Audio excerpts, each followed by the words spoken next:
we got the Carpenter, man. We got a legend in the building. Clay Guida, lightweight contest. He opens up as a plus 140 underdog against the Olympian, Mr. Olympian, minus 165 favorite, and Marco Madsen, AJ. Now, this is a really good matchup because we got a veteran in Clay Guida. We got a former Strikeforce champion. We got a dude who has just been in the game. He literally is a staple of the fight game. He is weaved within the fabric of what the current fight game is.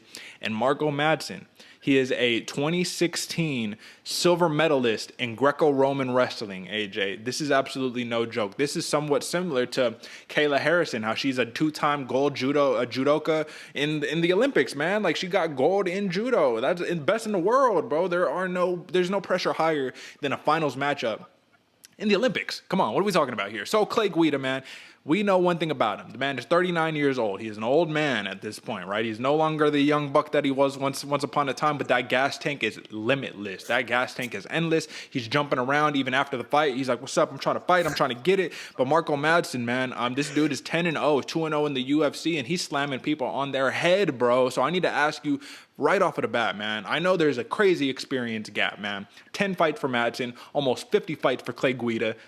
Listen, that is what it is. That speaks for itself. I need to know this. This is literally what I wrote down for Mark Madsen. The first thing I said, what are the odds, AJ? And I want to know, like, give me like a percentage, 0 to 100%. What are the odds that in the first minute of the fight, Marco Madsen grabs Clay Guida and slams him on his head? Whoo! I'm gonna say 30%. It is likely. It's not super unlikely that it's gonna happen.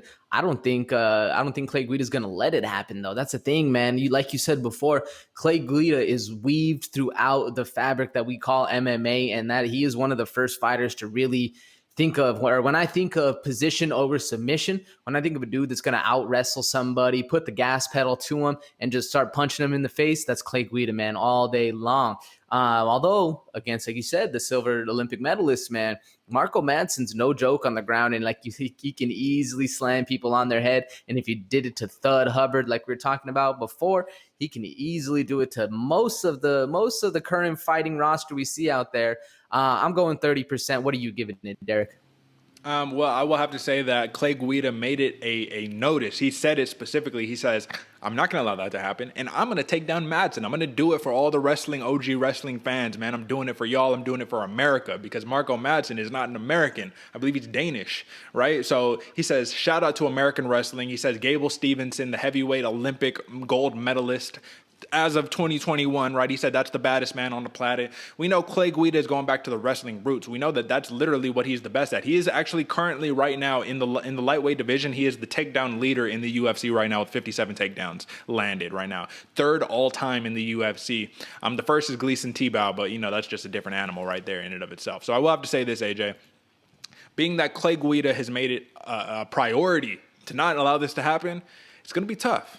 But you're not a silver medalist in Greco-Roman wrestling for no fucking reason, bro. So I think Mark Madsen, I'm giving it a 65% chance that it happens, man. This is a dude who is 36 years old, so he is quite older himself, right? But I do have to say, man, Clay Guida, man, he's got a lot more wear and tear on the body, and I think that's going to play into factor here. Now, this is one of the rare moments in matchups where Clay Guida actually is the more technical boxer in the stand-up. He's more technical on the feet, man, where I think that is his path to victory, if you're asking me, AJ. Clay Guida has to keep it standing. He has to box Madsen up, and he has to get him into that third round, and then he has to pick him apart, man, because if there's one thing we know about Marco Madsen is he will gas himself out for the takedown. That's the game plan. Throw big punches, grab you, slam you on your head, and just keep you there for the rest of the round, man. If you watch all of his fights, it's rinse, wash, repeat, grab you, slam you on your head, keep you on top, ground and pound, stand up again, feint, takedown, bow. We know it. Come on. So, Clay Guida, we know his one main weakness, AJ, and I know you have to know this, being a fan of Clay Guida. He has one major weakness in his game throughout his career,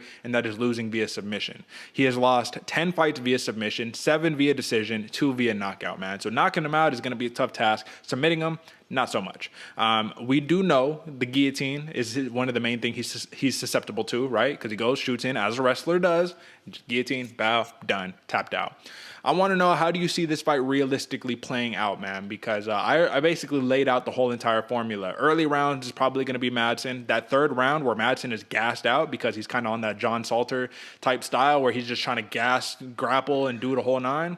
Third round could be Clay Guida's his time to shine. Do you think that Clay Guida can get it done in that third round? That he can snatch a victory from the jaws of defeat in the third round?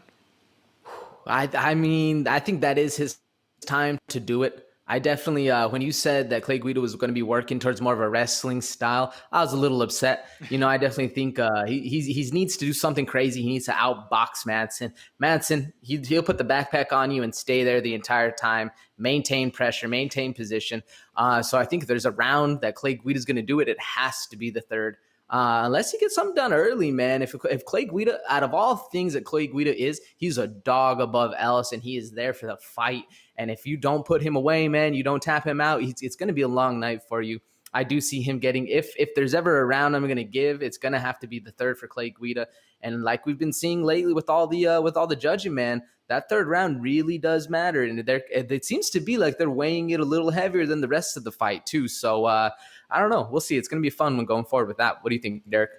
Yeah, man. I don't know. I honestly don't. I think the third round is all going to be Clay Guida, but I don't know if he'll have the juice to be able to get it done, if that makes sense, right? Because if you're all leaving it out for that third round, you got to get the finish. Like you have to get the finish. You just can't win the round, right? But I will have to say this: there's one path to victory for Clay Guida that I really see possible, and I think it could truly happen, man. So first and foremost, Clay Guida said it himself. He says, "Listen, man, all these dudes come in here and think they could just wrestle me up and all that. This is the first, or not the first, but this is one of many of the new hot thing coming on the scene who's supposed to, overtake me or whatever, right?" Marco Madsen in his Greco-Roman wrestling, I think, is perfectly suited towards MMA as opposed to a freestyle wrestler or something of that nature, right? Because with the Greco-Roman, if you clinch you up, get you in the body lock, that's Greco-Roman all day. You can't touch the lower body in Greco-Roman. So that's the whole point, is that that's so suited to MMA. But Clay Guida says, listen, man, a lot of these dudes wrestling, it doesn't translate to MMA the way that they think it's going to. I think it will, personally. I think it already kind of has. Not going to get the double legs, but if you can get that body lock, it's going to be a long night. However, for Clay Guida on the feet, if he can calf kick, because Guida has a beautiful calf kick, if he can calf kick Madsen up, man, we already seen Madsen getting his leg hurt, and I think it was one of his last two fights in the UFC. He already got beat up in his legs really early on. So if Guida can take advantage of that, man, he'll have even better shot. However, man, I don't know if it's me just being so big of a fan of Guida. I'm trying to give him like the 28, 30-year-old Guida, that type of love as opposed to where he's at currently. But with all of that being said, man, give me your pick and why. And I want to know this too. What happens? So give me your pick and why, but then tell me what would happen with a win or a loss for Clay Guida coming off of this. Ooh, I definitely think we're going to see a crazy wrestling match going forward, Derek. I know, and you already said it before, that's what Clay Guida is coming to prove. He's coming to prove that American wrestling is on top. And it'd be a hell of a thing if he can get it done against Marco Madsen, man, because this dude is legit on the ground. And I think we're going to see some, like I said, a crazy wrestling match. Clay Guida is a dog, so we might see something crazy. But I'm going Marco Madsen by decision. I think he's going to get it done. Don't get me wrong. I love Clay Guida, and it sounds hard saying it. I'm shooting myself in the foot probably, but at least for the fans, because I know Clay Guida is an absolute killer out there in the streets. But I go Marco Madsen by decision. I think he's just going to be a little bit too much pressure oriented. Now, what happens if Clay Guida gets an L? I don't think much, man. I think he might be in there for another round, another fight or two going forward, unless he chooses to retire on his own. I think he's done so much for the sport and for the organization. I don't think they'll cut him, but if he does get a win, it'd be interesting to see who they pair him up next with, because that next one's going to be an absolute killer of an upcomer going forward, man. What do you think, Derek? Who wins this fight, why, and what happens with the Clay Guida going forward? So I think that I'm going Mark Madsen. I think Mark Madsen puts the backpack on him. I'm trying to figure out, I've been trying to game plan. Tell me what possible universes and timelines can we go down for Clay Guida could get the win. I already named out a couple, but I think the most logical thing, not the heart, but the brain, Mark Madsen puts the backpack on him, just keeps him down there, slams him on his head a couple of times, and demoralizes him more or less, right? Because you got a dude who's like an Olympian, man. I can't discredit that. You're one of the best in the world. I don't care if you're not a gold medalist. If you're a bronze, silver, or gold, in the Olympics. You're literally the best in the world, bro. You know what I mean? So I think that's what plays out. I think with the Clay Guida win, however, I think that we get close to that top 15. I think it'll be one of those crazy resurgent moments where it's not to the top 15, but probably 15 through 25. You get reinserted there, and then you could just get another young hot prospect to, you know what I mean, have to fend off to go ultimate gatekeeper status. Because I don't think I see Clay Guida going, you know, oh, we're going to be fighting for a title or anything like that. But I honestly think that he'll be cemented in that gatekeeper status for real. And that's going to lend, I'm doing a little foreshadowing to what we're going to talk about in this main event.